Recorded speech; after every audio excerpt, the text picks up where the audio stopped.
Hi guys, when I kicked off Project Iceman, I said that I was starting from zero with no experience in doing projects like these, which is true.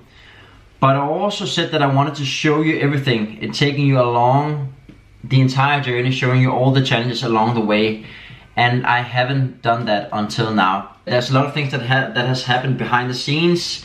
I've reached out to the first sponsors. I've met and talked with experts and organizers, but you haven't seen all of that up until now. You haven't been taken behind the scenes. The reason is simply that I've underestimated the most scarce resource that we have, time, and how much it actually requires to make vlogs and to make a lot of content for you to see, so you can follow the project. But last night I realized that this needs to change. I need to live up to my promise, you can say, so you have better insights onto what's going on and you can actually follow the progress of this project. So I've decided to make short vlogs starting from today, where I will show you all the daily challenges that I'll be facing and the small incremental steps we make each day. It won't be pretty, it won't be much editing. It will be very raw, honest, but most importantly, it will provide you with some information and insights to the challenges that we are facing. I still plan to do the bigger vlogs, but this forces me to get some content out every day. It will also be my diary. It will be content for the documentary. It will be me practicing speaking to a camera, which I'm still getting used to. Therefore, I see it as a win-win and a good challenge to myself.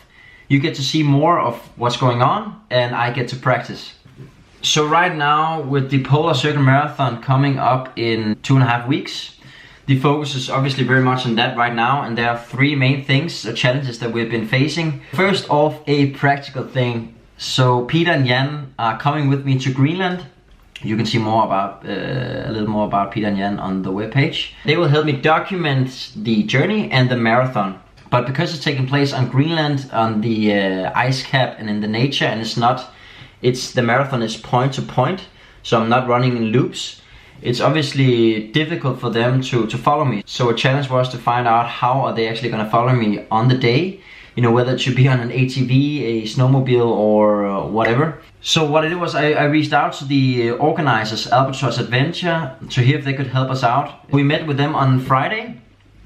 And they were actually very helpful, and they have arranged for us a car and driver for Peter and Jan, so they can hopefully follow me around the course. So that's one thing less to worry about. Second challenge is the expenses. It's quite expensive to fly to Greenland, around 800 euros. So back in September, I reached out to Air Greenland to find out whether we can make a partnership where we created some content for them, promoted them in stories, vlogs, and they sponsored the flight tickets for Peter and Jan. They seemed interested in the idea, but they just got back to us on Friday saying that they won't be able to make a decision until the 1st of November because of some sponsorship meetings or whatever. Finally, third is the run test in cooling facilities. Because I've never been to Greenland before. I've never been running in sub-zero temperatures, not what I recall at least. And it's going to be around -10 degrees on Greenland without the chill factor. So I've been looking into opportunities for running in cooling facilities. I'm in dialogue with 2 supermarkets running in their freezers, setting up a treadmill in there, -18 degrees, and Titan containers, they have cooling containers that can go down to -30 degrees. Right now we're just figuring out, finding the right date where it can happen, hopefully so Jan can join and film it happening. So more on this later. So those are some insights onto what has been happening for the past few days. Let me know what you guys think in the comments below, and remember to like and subscribe. That's it for now. Talk to you tomorrow. Good night.